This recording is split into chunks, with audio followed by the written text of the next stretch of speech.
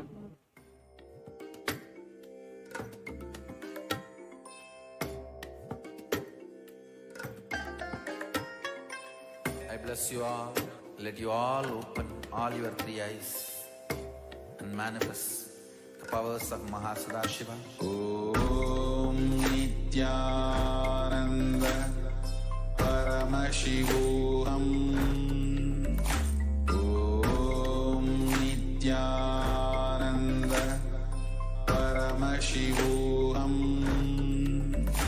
Om Nithyananda Paramashivoham. Om Nithyananda Paramashivoham. Om Nithyananda Paramashivoham. Om Nithyananda Paramashivoham.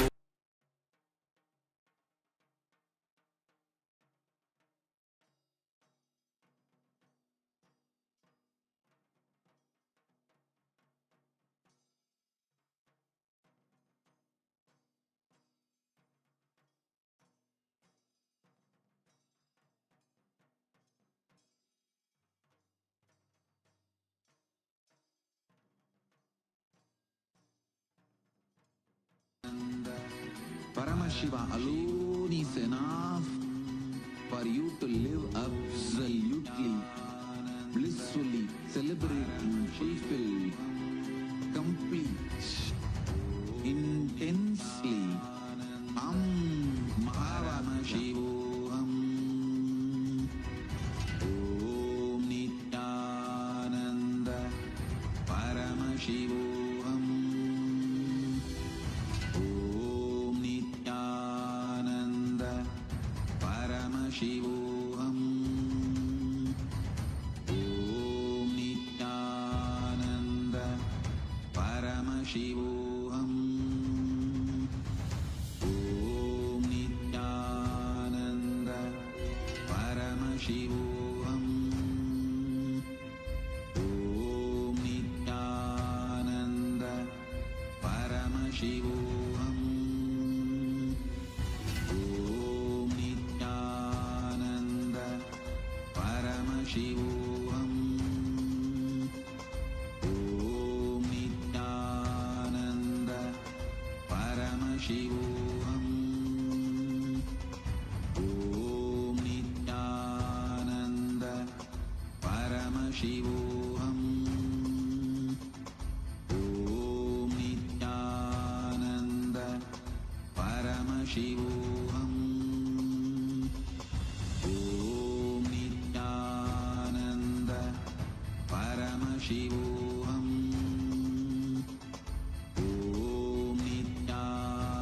Nithyananda Paramashivoham.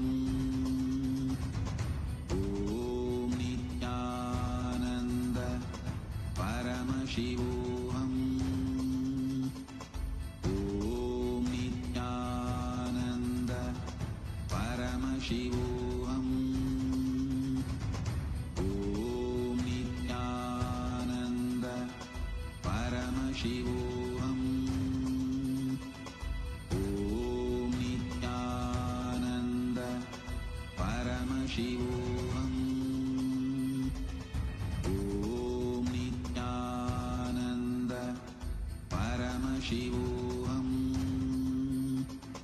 Om Nithyananda Paramashivoham.